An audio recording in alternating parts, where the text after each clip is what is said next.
a revista que nós vamos estudar no primeiro trimestre agora de 2019. É a revista que o pastor Moisés colocou para a gente estudar. Deixa eu só abrir aqui, acompanhar com vocês. Está projetado aí, tá vendo? O tema dessa revista, Batalha Espiritual, o povo de Deus e a guerra contra as potestades do mal. Tá? Aí no próximo slide tem os temas das lições. Tá? Lição 1, batalha espiritual, a realidade não pode ser subestimada. Aí a lição 2, natureza dos anjos, a beleza do mundo espiritual, a natureza dos demônios, agentes da maldade no mundo espiritual. Lição 4, possessão demoníaca e autoridade do nome de Jesus. Lição 5, um inimigo que precisa ser resistido. Lição 6, quem domina sua mente. Lição 7, tentação, a batalha por nossas escolhas e atitudes. Lição 8, nossa luta não é contra carne e sangue. Lição 9, conhecendo a armadura de Deus. Lição 10, o poder do alto contra as hostes da maldade.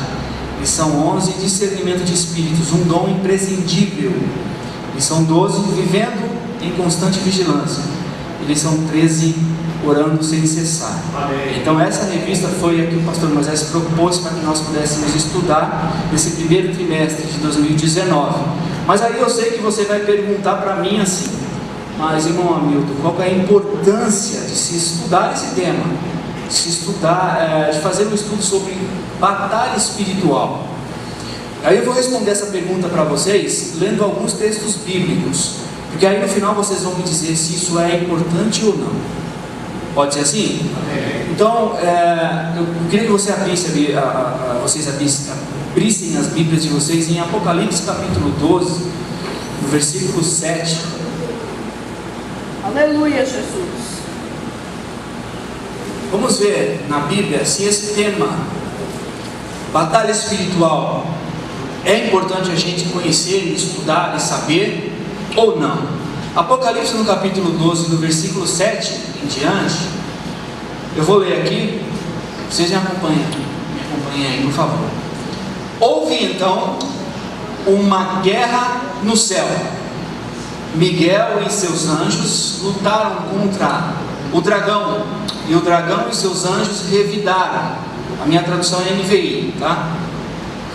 Mas estes não foram suficientemente fortes e assim perderam seu lugar no céu. O grande dragão foi lançado fora. Ele é a antiga serpente, chamado Diabo ou Satanás, que engana o mundo todo. Ele e os seus anjos foram lançados onde, irmãos? Quem foi lançado à terra? Satanás e seus anjos. Próximo versículo aí. Então ouvi uma forte voz do céu que dizia: agora veio a salvação, o poder, o reino do nosso Deus e a autoridade do seu Cristo, pois foi lançado fora o acusador dos nossos irmãos, que os acusa diante do nosso Deus dia e noite. Agora o versículo 12. Portanto, celebrem os céus e os que neles habitam. Mas ai de quem? Ai da terra e do mar, pois o diabo desceu até vocês. Ele está cheio de fúria, pois sabe que lhe resta pouco tempo. Então veja, quando Jesus foi ascendido, o céu ascendeu ao céu, foi entronizado à direita de Deus após morrer e ressuscitar no terceiro dia. Ele sobe ao céu e se assenta à direita de Deus, passando a dominar o universo como rei dos reis e senhor dos senhores. E a primeira medida provisória de Jesus, que não foi provisória, foi definitiva, foi caçar as credenciais que Satanás tinha. Satanás e seus anjos. Ou seja, até então Satanás e seus anjos, ele tinha acesso à presença de Deus. Para quê? Para acusar os homens, para acusar os irmãos. Então quando Jesus subiu ao céu e assumiu seu posto à direita de Deus, ele expulsa Satanás da região celeste.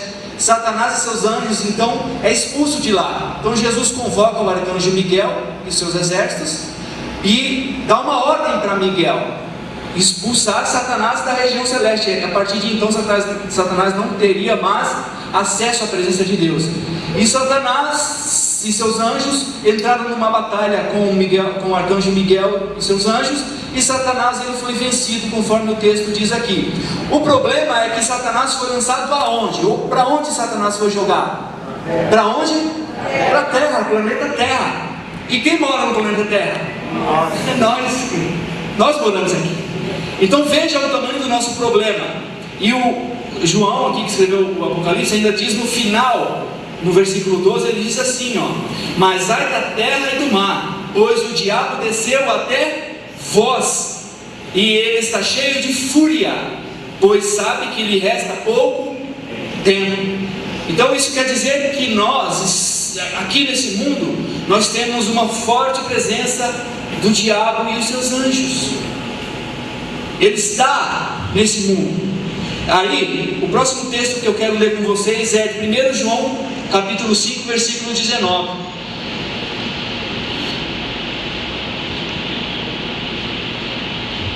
1 João, capítulo 5, versículo 19 diz o seguinte: quem achou, diga amém. Amém. Sabemos que somos de Deus. Somos de quem? De Deus. E que o mundo todo, algumas traduções dizem que o mundo todo jaz no maligno, não é isso?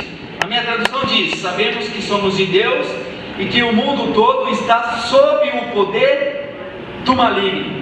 Então o que ele quer dizer com essas palavras? Jaz no maligno ou está sob o poder do maligno. Ele quer dizer que os pensamentos, as ideias, as especulações, as falsas religiões do mundo estão sob o controle e surgiram das mentiras de Satanás. Em outras palavras, esse mundo está sob a influência de Satanás e os seus anjos. Ou seja, esse mundo, esse sistema, ele está sendo constantemente influenciado por Satanás para se opor a tudo que é de Deus, para se opor àquilo que Deus determinou como certo, como sagrado.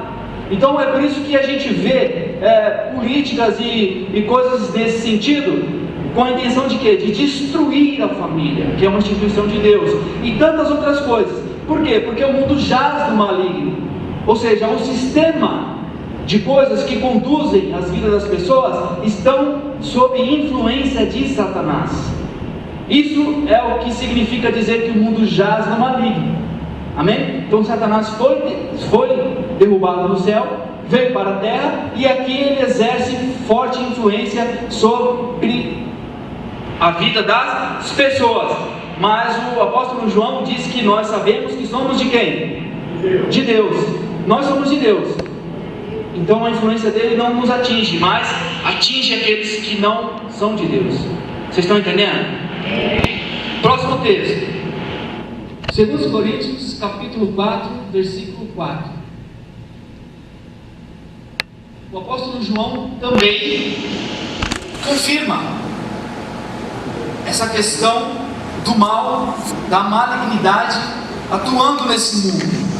E 2 Coríntios capítulo 4, versículo 4 diz o seguinte: nos quais o Deus deste século cegou os entendimentos dos incrédulos, para que lhes não resplandeça a luz do Evangelho da glória de Cristo, que é a imagem de Deus. Então veja que Paulo chama Satanás de Deus desse século, ou desse mundo. Ou seja, ele é o Deus desse mundo, ele é o Deus desse século, e ele cega o entendimento daquele que não crê em Deus. Então essas pessoas tomam suas atitudes influenciadas por Satanás, porque elas estão cegas e enganadas por aquele que é mestre em enganar. E Paulo fala que essas pessoas estão enganadas a ponto de que elas não vejam a luz do Evangelho. Então, nós estamos no meio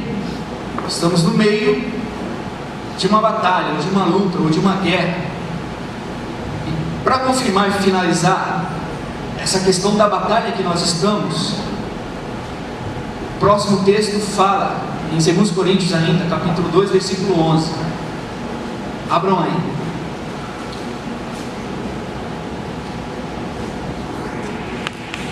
O Deus desse século, realmente, Satanás, ele tem exercido as suas ideias, os seus ideais nesse mundo, e as pessoas que não reconhecem a Deus, não buscam a Deus, estão sendo enganadas, mesmo que de forma inconsciente. 2 Coríntios capítulo 2, versículo 11: a fim de que Satanás não tivesse vantagem sobre nós, pois não ignoramos as suas intenções. Em outras traduções, os seus ardis.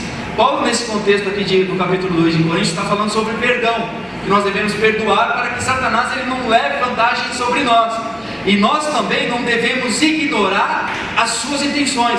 Ou seja, Satanás tem intenções contra nós, e nós não devemos ignorar essas intenções, devemos buscar a Deus e resisti-lo, para que a sua influência não alcance a nossa vida. Amém? Veja que é todo um contexto. Nós estamos inseridos num contexto de batalha, na qual nós estamos no meio, porque nós estamos nesse mundo ainda. E o último texto é em Efésios capítulo 6, versículo 11 e 12. Sabendo que nós estamos em meio a uma batalha, o apóstolo Paulo ele nos dá algumas dicas, que nós devemos fazer para sermos vitoriosos nessa batalha. Efésios capítulo 6, versículo 11 e 12 diz assim: vistam toda a armadura de Deus, para poderem ficar firmes contra o que, irmãos? As astutas ciladas. O que são ciladas? São armadilhas, Sabe quando você era moleque que você armava armadilha para pegar o passarinho?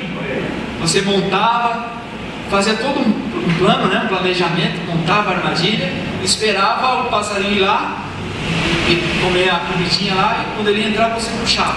A arapuca que chamava na época, Quem nasceu de acho que 90 para cá não sabe nem do que eu estou falando, mas quem está mais para trás sabe disso.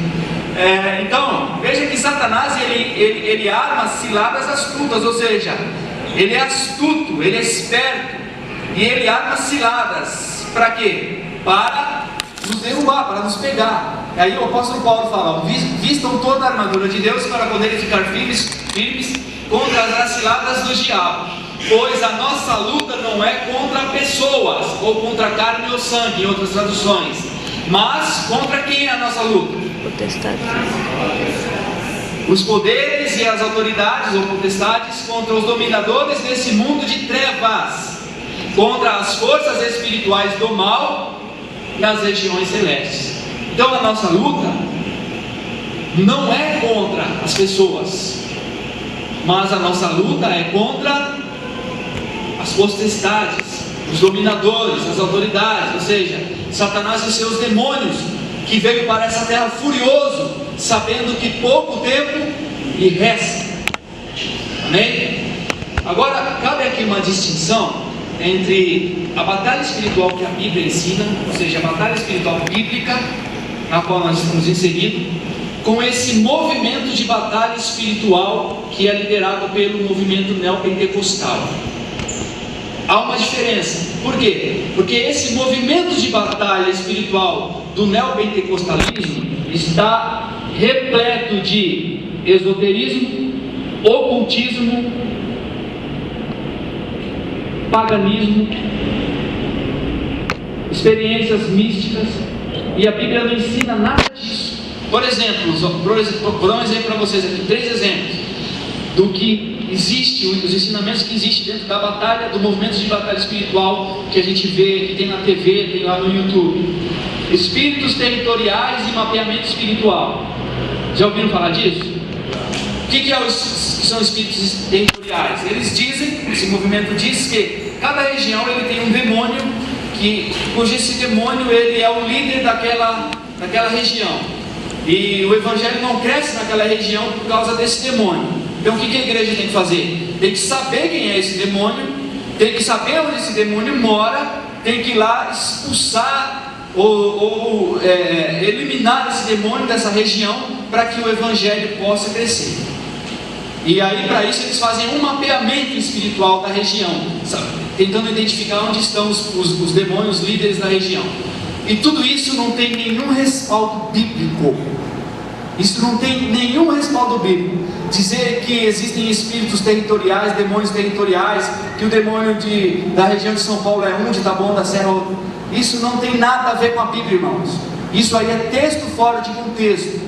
E também uma forte influência do paganismo, porque é no paganismo que eles dizem que existem espíritos, que é o espírito da floresta, o espírito do mar. Então isso é paganismo, não é Bíblia. Ok? Outra coisa, maldição hereditária. Quem nunca ouviu falar nisso? Todo mundo ouviu falar. Diz que a pessoa ela tem uma maldição que vem lá desde não sei de quando, que essa pessoa precisa fazer um tratamento espiritual, uma cura interior ou uma libertação para quebrar a maldição que vem lá dos seus pais. Isso tem base bíblica? De forma alguma. De forma alguma. E maldição hereditária não tem fundamentação bíblica, tá? Muito pelo contrário. Uma vez que Cristo entrou na nossa vida, não há mais nenhuma condenação em nós. Aleluia, nossa família, é verdade, Deus. Amém? Amém. Outra coisa, cristãos endemoniados. Tem aí um pregador famoso aí, desse movimento, que ensina isso, que um cristão, ele pode ficar endemoniado. Por quê? Porque ele diz que o homem é um espírito que tem uma alma e que habita um corpo. E por causa disso, um demônio pode sim entrar e possuir um cristão verdadeiro. Aí eu digo para vocês, que Bíblia que esse pessoal lê? Que Bíblia que esse pessoal lê?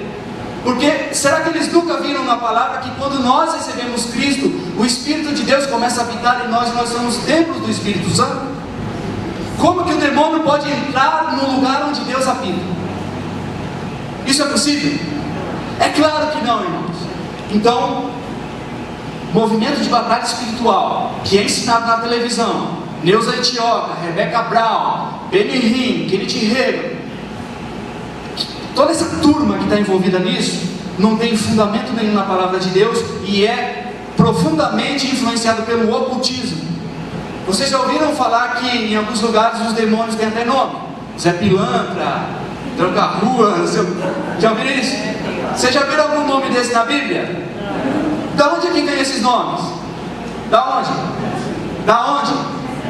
Das religiões com influência afro, né? Umbanda. Eles trazem esse nome de lá. Aí a igreja, os irmãos vêm, pega isso e coloca dentro do ensinamento bíblico. E a gente vai ver que não tem fundamento nenhum na palavra. Amém? Esse assunto então interessou você? Eu só estou dando uma palhinha do que nós vamos falar nessas aulas. Então venha estudar com a gente, aí você vai saber a fundo essa questão do movimento de batalha espiritual. Amém? Como é que funciona? A revista custa R$10. Se você estiver interessado em frequentar a escola, me procure, me dá seu nome, que essa semana a gente deve comprar as revistas. Custa R$10, como eu disse. É só me dar o nome no final do culto ou durante a semana. Eu estou aqui na igreja na quinta-feira. E aí no próximo domingo nós iniciaremos o estudo dessa revista. Eu tenho certeza absoluta que depois dessa revista nós vamos ter uma outra visão do mundo espiritual, da questão espiritual. Porque muita coisa que acontece hoje nesse mundo é por influência de Satanás. Aí você fala, mas e Deus não está vendo? Deus está vendo. E Deus continua soberano. E Satanás só age até o ponto, até o limite onde Deus permite. Mas isso não quer dizer que Satanás não tem influência nesse mundo. E ele está aqui para destruir a igreja de Cristo, para nos fazer cair da fé, nos desanimar, nos fazer voltar atrás. Mas eu tenho certeza que maior é o que está conosco do que está lá fora, influenciando esse mundo. Amém? Então esse tema é importante ou não é? É importante. Então vocês estão convidados a participar. Tá bom, irmãos? Nessa 20 minutos que nos resta, eu vou trazer para os irmãos um resumo do que nós falamos na escola bíblica de 2018. Quando o pastor Moisés, no começo do ano passado, propôs o tema para a gente falar na escola bíblica 2018, eu confesso para os irmãos que no primeiro momento eu falei, não vou fazer porque o pastor propôs que nós falássemos sobre escatologia, Apocalipse, sobre o Apocalipse. Olha aqui para mim, filho, consegue? Ô Alexandre, por favor, aqui. Obrigado. Aí eu fui para casa e fiquei pensando, meu Deus, eu não vou falar de Apocalipse, porque os irmãos vão entender. A linha de interpretação do pastor Moisés é diferente da minha linha de interpretação. Aí eu falei, mas pastor, eu vejo o Apocalipse de uma forma, o senhor vê de outra.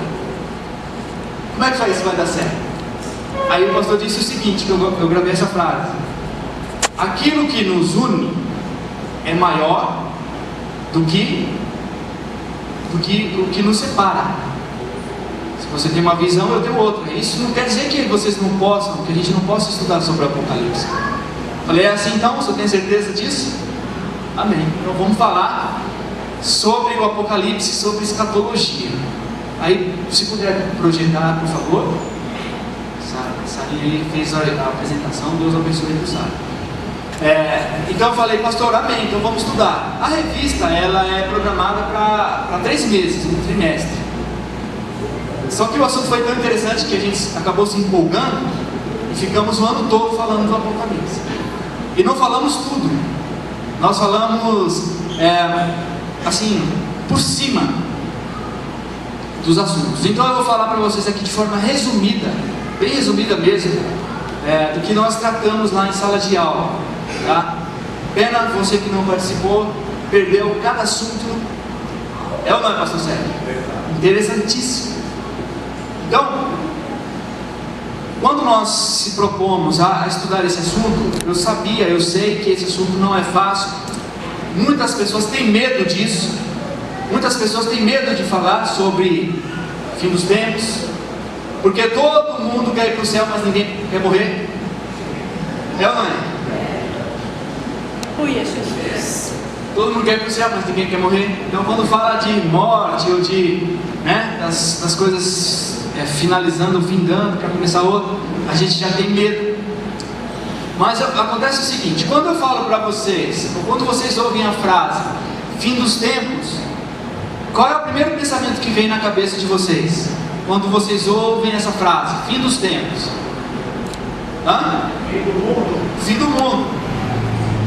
No meio secular, ou seja, as pessoas aí fora que não conhecem a palavra, eles associam fim dos tempos com fim do mundo. Mas de que forma é esse fim do mundo? Se eu perguntar para vocês, mas como assim? De que forma é esse fim do mundo? O que vem na nossa mente? Destruição, não é? Aqueles filmes lá aquela destruição hollywoodiana, sabe? Filme 2012, O Dia Depois de Amanhã, o que mais? Pacto Profundo. Então, quando as pessoas já têm essa imaginação de que o fim do mundo é um meteoro caindo na Terra e destruindo tudo. E dificilmente as pessoas desassociam a palavra fim dos tempos, ou a frase fim dos tempos, com o fim do mundo. Para as pessoas aí fora, fim dos tempos é o fim do mundo, e daquela forma que os filmes retratam, né? Uma catástrofe mundial, um tsunami, um meteoro caindo sobre a Terra. E a Bíblia? O que a Bíblia diz sobre o fim dos tempos? Será que o fim dos tempos e o fim do mundo é a mesma coisa na Bíblia? Sim ou não? Sim ou não? Fim dos tempos e fim do mundo é a mesma coisa na Bíblia? Não, não é. Na Bíblia, a expressão fim dos tempos significam pelo menos 3 coisas. A primeira coisa, fim dos tempos é um período de cumprimento profético, ou seja, profecias do Antigo Testamento e também do Novo se cumprirão nesse período que é chamado de fim dos tempos. Então essa é a primeira coisa que fim dos tempos significa na Bíblia. Segunda coisa, fim dos tempos é um período de transição da nossa atual era para a era seguinte. Então a Bíblia vai dizer que o fim dos tempos é uma transição dessa nossa era, do mundo que nós conhecemos hoje, para o mundo futuro. Porque a Bíblia fala de um novo mundo, de um novo céu e uma nova terra. A Bíblia fala que nós teremos uma habitação na presença de Deus, num novo lar, num novo universo. E para que nós possamos morar lá com Deus, nesse lugar, nós também teremos nossos corpos transformados, à medida que é o corpo de Cristo. Isso quer dizer que, assim como Cristo é hoje ressuscitado, nós também seremos. Então, a Bíblia fala de fim dos tempos, que o fim dos tempos, na verdade, é um período de transição, de tudo que nós conhecemos hoje, para um novo mundo. Amém? Amém. E a terceira coisa que a Bíblia fala relacionada ao fim dos tempos é um novo começo para todas as coisas, superior ao jardim do Éden. Ou seja, o homem foi criado para ser eterno, para ser santo e para estar sempre em comunhão com Deus. Porém, por causa do pecado, por causa da escolha do homem em pecar, tudo o que Deus fez foi, de certa forma, atingido e amaldiçoado. A terra foi amaldiçoada, a morte entrou. Até então não havia morte, o homem foi criado para ser eterno. Então, por causa do pecado, o homem passou a morrer e perdeu a comunhão com Deus, e se afastou de Deus, porque Deus é santo, e de maneira alguma o pecado tem acesso à presença de Deus. Então, por causa disso, o homem perdeu o lugar que Deus lhe havia criado no jardim do Éden. Porém, Deus ele tratou de consertar essa situação que o homem quebrou, que o homem, por uma atitude errada, desfez. E Deus tratou de trazer o homem novamente para a sua presença, para a sua comunhão. E Deus então vem aqui a esse mundo como homem e morre numa cruz. Para quê? Para que na morte dele nós ganhássemos a vida novamente, a comunhão com Deus novamente. Jesus veio aqui e morreu por nós, e a sua morte fez com que ele levasse a morte, destruísse a morte de uma vez por todas. Então o fim dos tempos é a restauração disso, ou seja, é Deus trazendo o homem novamente para a sua presença, só que agora de uma forma melhor. Por que melhor? Porque no jardim do Éden ainda havia a possibilidade do homem pecar, havia a possibilidade do homem se afastar de Deus. Só que agora na restauração, ou seja, no novo céu e na nova terra, não haverá mais a possibilidade do pecado, porque o pecado foi julgado e destruído na cruz de Cristo. Então não haverá mais pecado. No novo céu, na nova terra, no mundo restaurado por Deus, nós teremos acesso à presença de Deus, estaremos em comunhão com Deus eternamente, sem a possibilidade do pecado. Então, fim dos tempos na Bíblia é um período de restauração de todas as coisas. Ou seja, Deus vai retornar, ou vai trazer novamente aquilo que Ele havia criado no começo. E agora vai ser assim. Por quê? Porque a possibilidade do pecado já foi eliminada pelo sangue de Cristo. Amém? Então, o que é o fim dos tempos na Bíblia? Um período de cumprimento profético, um período de transição da nossa atual era para a era seguinte, e um novo começo para todas as coisas, superior ao jardim do Éden. Amém? Amém. Mas mesmo assim, ou seja, então, na verdade, assim, quando a gente falar de fim dos tempos, isso não deveria trazer medo para nós. Pelo contrário, deveria trazer o quê? Alegria, felicidade, em saber que nós temos por Deus preparado um lugar que supera em 1000 vezes a condição que nós temos aqui hoje. Por quê? Porque na eternidade, ou no novo mundo, ou no novo céu, na nova terra, não haverá mais morte, não haverá mais dor, não haverá mais sofrimento, não haverá mais choro, não haverá mais desgraça, mais catástrofes, não haverá mais nada disso. Aleluia, Deus. Será uma eternidade na presença de Deus, diante de Deus, servindo a Deus. Vocês conseguem imaginar isso? Jamais a gente consegue imaginar isso. Mas aquilo que nós ouvimos, não ouviu, não subiu ao coração do homem, isso que Deus tem preparado. Deus. Então a mensagem do fim dos tempos não deveria causar medo em nós. Deveria sim causar em nós alegria, em saber que há uma esperança de que esse sofrimento vai ficar aqui, nesse mundo, vai terminar aqui, mas quando nós abrirmos os olhos do outro lado do Jordão, como o pastor Moisés diz, aí será um estado de alegria permanente. Amém ou não amém, igreja? Então foi isso que nós estudamos ano passado. Glória a Deus. E quando a gente fala de escatologia, olha lá, escatologia e o fim dos tempos. Escatologia e o fim dos tempos. Já acabou a hora. Escatologia, pode passar aí por favor? Olha lá. O que significa escatologia? Quando a gente fala de escatologia, essa palavra é estranha, né? Até um medo de falar essa palavra escatologia, mas o que é isso? Olha lá, o termo escatologia deriva de duas palavras gregas: escatos, que significa últimas coisas, e logos, que se traduz por estudo ou tratado. É o estudo ou a doutrina das últimas coisas. Então o que é escatologia? Escatologia é a parte da teologia. O que é teologia? O estudo sobre Deus ou sobre as coisas de Deus. Então, dentro da teologia, ou dentro do estudo das coisas de Deus, existe uma matéria ou um volume que a gente chama de escatologia. E o que é escatologia? É o estudo das últimas coisas, ou seja, é o estudo de como a presente era vai terminar, ou seja, o nosso futuro, como é que vai ser daqui para frente? Será que esse mundo vai viver para sempre? Não, a Bíblia fala que esse mundo terá um fim, e vai ser criado um novo mundo, um novo céu e uma nova terra. Então, a parte da Bíblia que estuda isso, a gente chama de escatologia, ou seja, o estudo das últimas coisas. É complicado? Não, não é complicado. Fala que não é, irmãos. Fala, não é. Não é. É importante destacar dentro da escatologia 3 fatos, ou 3 pontos. No caso, os fatos, as suposições e as especulações. O que são os fatos escatológicos? Ou seja, o que são os fatos com relação aos acontecimentos dos fins dos tempos?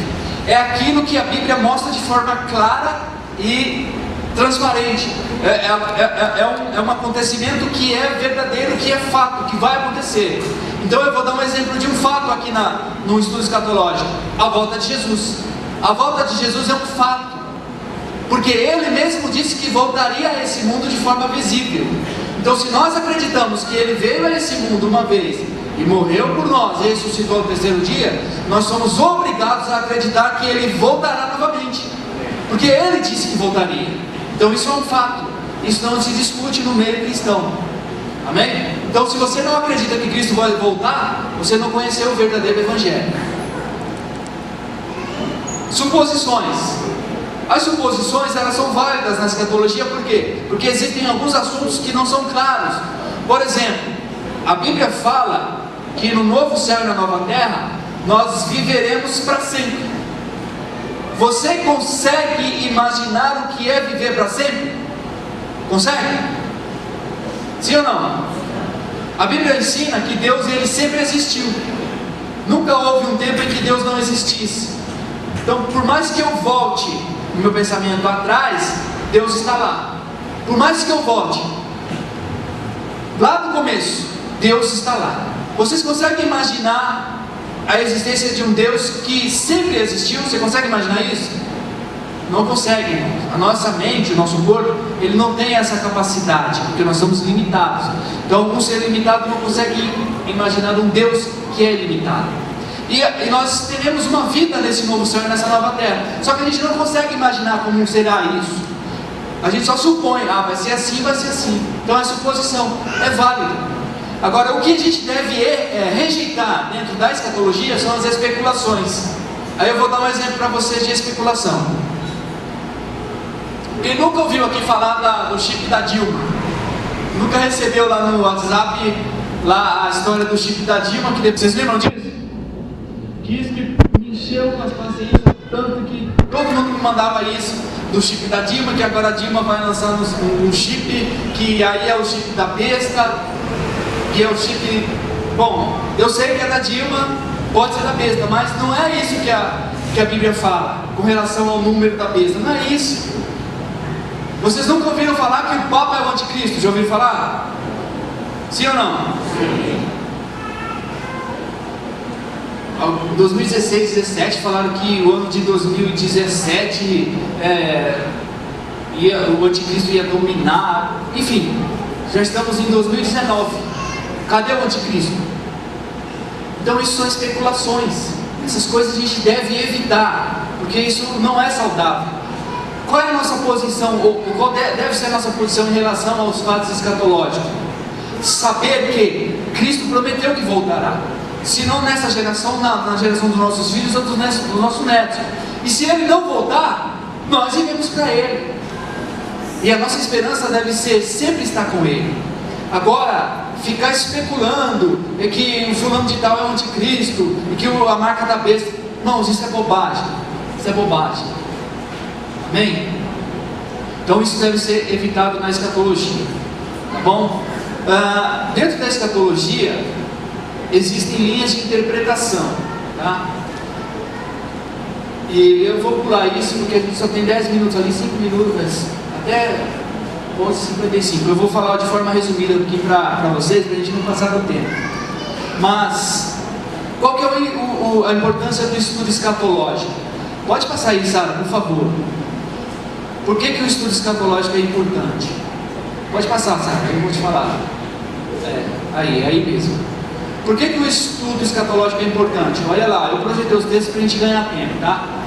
Por que o estudo escatológico, então, a gente conhecer, estudar os últimos acontecimentos? Porque, na verdade, irmãos, nós já estamos nos últimos dias da humanidade. Nós já estamos na última era. E isso não é invenção minha, isso é a Bíblia que fala. Nós já estamos nos últimos dias, ou nos últimos períodos da humanidade aqui nesse mundo, ou na última era. Isso é a Bíblia que fala. Olha lá, esse texto de Atos capítulo 2, versículo 17. Nos últimos dias, quando? Nos últimos dias, diz Deus: derramarei do meu Espírito sobre todos os povos, e os seus filhos e suas filhas profetizarão. Os jovens terão visões e os velhos terão sonhos. Isso aqui é um trecho do discurso de Pedro, depois do derramamento do Espírito Santo, lá no dia do Pentecostes. Vocês lembram disso na Bíblia?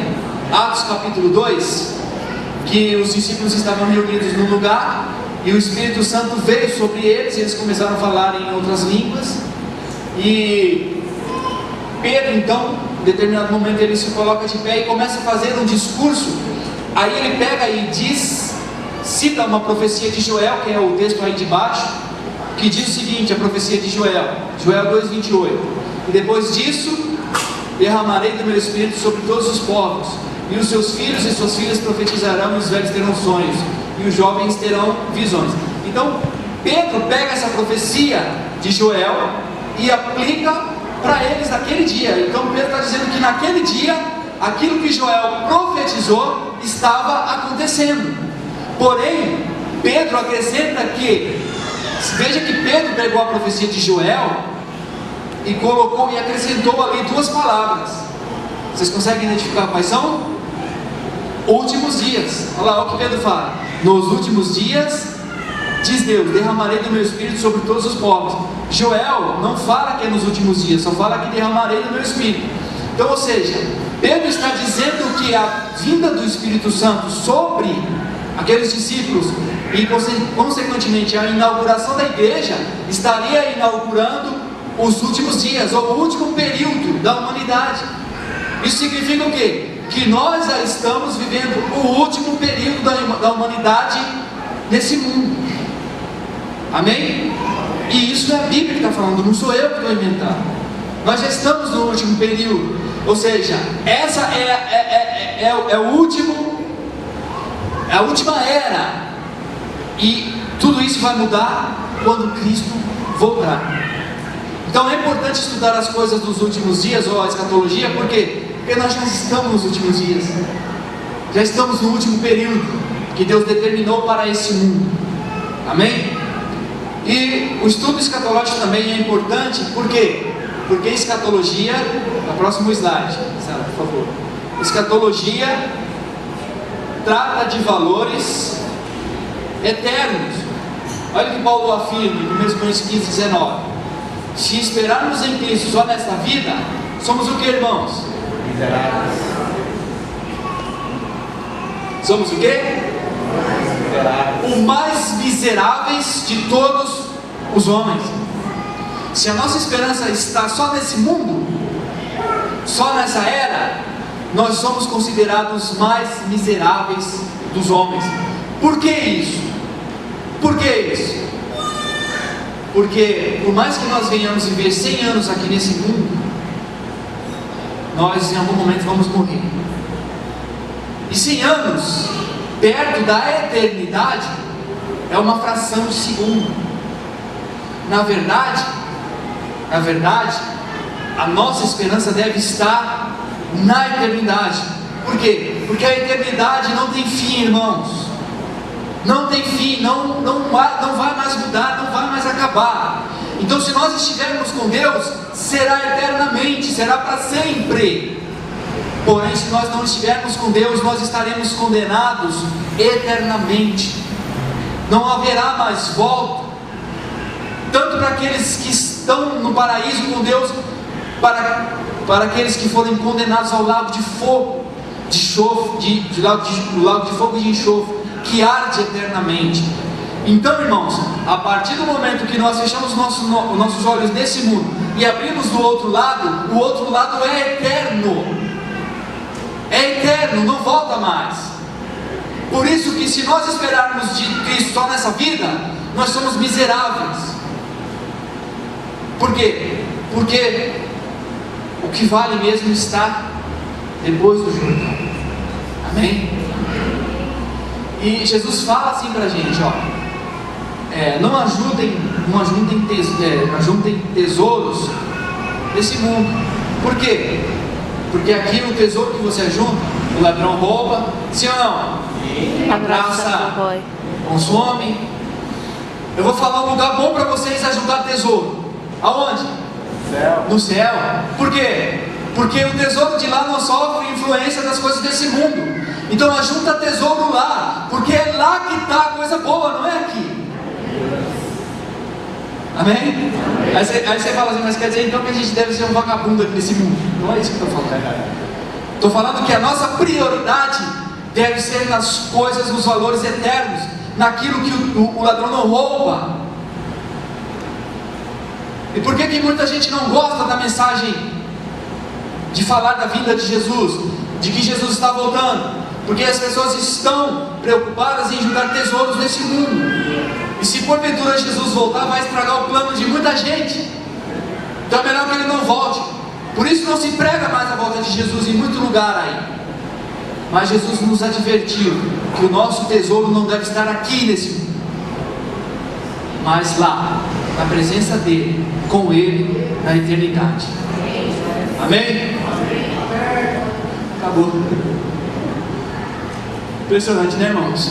Só mais um slide, Sara. Me ajuda aí, Sara. Vamos lá para frente. Lá para frente. Só sobre os principais fatos escatológicos. Mais um. Não, volta um pouquinho, Sara. Mais um pouquinho. Aí. Olha lá. Quais são os principais fatos escatológicos? Ou seja, aquilo que a Bíblia ensina que deve acontecer nesse mundo até que Jesus volte. Primeiro lá é a grande tribulação. Já ouviram falar da grande tribulação? É um momento de grande aflição que o mundo sofrerá. E esse período, várias coisas acontecerão, principalmente envolvendo a natureza. E o povo de Deus será duramente perseguido por esse mundo. E essa perseguição vai ser encabeçada por uma figura que vai surgir no cenário mundial, que é o próximo item ali, chamado de Anticristo. Esse governante mundial, ele vai perseguir o povo de Deus, vai perseguir a igreja. E no momento em que a igreja se vê cercada pelo Anticristo, pela perseguição, pela aflição, muitos morrerão por essa perseguição. E Jesus deixou isso muito claro em Mateus capítulo 24. muitas pessoas morrerão nessa perseguição e a igreja será duramente perseguida. E quando a igreja achar que não vai mais resistir à perseguição, à aflição que será imposta pelo anticristo, aí é o momento em que Cristo volta nas nuvens e todo olho verá Cristo voltando. E quando Cristo aparecer nas nuvens, Ele vai arrebatar a sua igreja, ou seja, tirar a igreja da perseguição imposta pelo anticristo, e a igreja vai encontrar Cristo nos ares. E o próximo passo que Cristo vai fazer, sabe qual é? O anticristo, que era o poderoso, o temido anticristo. O apóstolo Paulo, em 2 Tessalonicenses capítulo 2, fala que esse anticristo vai ser destruído pelo sopro da boca de Cristo. Então o temido anticristo vai ser destruído só assim, ó, por Cristo. Isso aqui o apóstolo Paulo fala, 2 Tessalonicenses capítulo 2. E a igreja então vai ser arrebatada até a presença de Cristo nos ares. Em seguida, os mortos em Cristo ressuscitarão primeiro. Nós que estivermos vivos nesse período da volta de Cristo, seremos transformados em um corpo parecido com o de Cristo. Em seguida, Cristo vai estabelecer aqui nesse mundo o juízo final, onde todos os homens, desde Adão até o último homem, será julgado por Cristo. Pode ser crente, pode ser um julgamento. Porém, esse julgamento não é um julgamento condenatório, porque todos que estarão sendo julgados já estarão com seu destino determinado. O julgamento não é para condenação, mas sim para galardão. Ou seja, Cristo somente vai proferir a sentença. Então aqueles que estiverem com Ele, com Cristo, entrarão no novo céu e na nova terra. Aqueles que não forem de Cristo, morreram sem Cristo, ou estiverem vivos sem Cristo, serão condenados e terão as suas penas no lago de fogo, juntamente com Satanás e seus anjos. Em seguida, Cristo inaugura esse céu e essa terra são destruídos pelo fogo. Cristo inaugura o novo céu e a nova terra. E nesse novo céu e nessa nova terra nós estaremos com Ele eternamente. E aí, só para terminar, muitas pessoas acham que a nossa vida nesse novo céu e nessa terra, nesse novo céu, meu Deus, nessa nova terra, nós seremos anjos e estaremos voando de nuvem para nuvem com a arpinha na mão. É assim que as pessoas imaginam. Vocês conseguem imaginar um negócio mais chato do que esse? Você está voando de nuvem para lá e para cá com a arpinha na mão, tocando música para sempre? Vocês conseguem imaginar isso? Por isso que muitas pessoas aí fora dizem que preferem ir para o inferno, porque lá no inferno tem cerveja, tem... Por quê? Porque eles têm uma visão distorcida do que vai ser a vida na eternidade. Na verdade, a Bíblia mostra que a nossa vida na eternidade não vai ser assim não.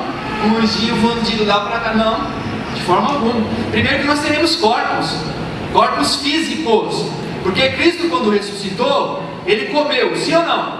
Sim. Comeu, se alimentou, porém ele era capaz de entrar num lugar fechado, simplesmente aparecer dentro de um lugar fechado e ao mesmo tempo podendo ser tocado e podendo se alimentar. Então, ou seja, o corpo de Cristo ressuscitado é uma mistura do material com o espiritual, ou seja, é um corpo completamente diferente, numa matéria que a gente não faz ideia do que é. Então o nosso corpo será físico, não será um corpo espiritual, ok? E se a gente for pesquisar aqui, quem estudou viu, a gente vai ver que Cristo fala de nós nos alimentarmos lá no grande banquete. Lá fala de comida. Olha que coisa maravilhosa. Comida é sensacional, imagina. E lá fala que nesse novo céu, nessa nova terra, nós poderemos nos alimentar. Então, a vida na eternidade não é uma vida de vagabundagem eterna, de forma alguma. Nós teremos funções, atribuições, e inclusive os galardões que a Bíblia fala, eu entendo que seja isso. Tarefas, cada um receberá tarefa conforme foi a sua vida aqui na terra. Entendeu? Então, a vida na eternidade, lógico que eu estou falando aqui jamais vai chegar a 1% do que é mesmo. Porque Deus preservou isso para nós, sabemos quando nós estivermos lá. Mas eu posso garantir para vocês que é muito, mas é muito superior ao que nós temos aqui. Quando o Espírito Santo se faz presente no meio da igreja, nós sentimos o nosso coração queimar e arder, vontade de pular, de gritar, aquela felicidade, aquela alegria, aquele regozijo na presença de Deus. Na presença de Deus, isso é só um pouquinho que Deus deixa a gente sentir na presença dele quando Ele está aqui no nosso meio. Imagina na presença dele eternamente. E a Bíblia fala que nós veremos a Deus lá. O trono de Deus estará no centro da cidade. Nós teremos acesso. Agora imagina o que é isso, irmão. Dá para imaginar? Não dá. Tanto é que nós temos um corpo especial para isso, para suportar a glória de Deus. Mas tudo isso se nós nos mantivermos firmes, não perdermos a nossa fé e procurarmos conhecer esse Deus na intimidade. E uma das formas de conhecer Deus é através da sua palavra. É através da sua palavra que Ele se revela. Cristo fala que toda a Escritura testifica dele. Então quer conhecer Cristo? Leia a Bíblia, conheça a palavra, estude a palavra. E também ore, busque, jejue, se dedique, se consagre. Porque nós só temos a crescer quando nós colocamos em nosso coração em conhecer Deus através da sua palavra. Amém? Eu gostaria muito de contar com vocês esse ano na Escola Bíblica Dominical. Eu tenho certeza que esse ano vai ser ímpar. Eu tenho certeza que esse ano vai ser um ano que nós vamos alcançar aquilo que Deus determinou para nós. Eu tenho certeza que Deus tem muitos planos, muitas obras na vida de muita gente aqui. Mas Deus só não cumpriu ainda porque Ele está aguardando que você tome uma atitude em conhecer a sua palavra, em se armar da armadura de Deus, porque não dá para ir para a guerra sem nada. Você tem que ter uma arma, tem que ter um escudo. Está aqui, ó, a arma. Amém? Deus abençoe vocês. Pastor, perdoe pelo horário, tá bom? E que se vocês continuem orando por nós, pela Escola Bíblica, que Deus mais uma vez possa abençoar a vida de cada um que esteve aqui essa manhã. E que juntos nós possamos caminhar para o nosso objetivo, que é alcançar a salvação em Cristo e levarmos conosco a maioria ou a maior quantidade possível de pessoas que nós conhecemos. Amém? Pastor, por favor. Deus abençoe, irmãos.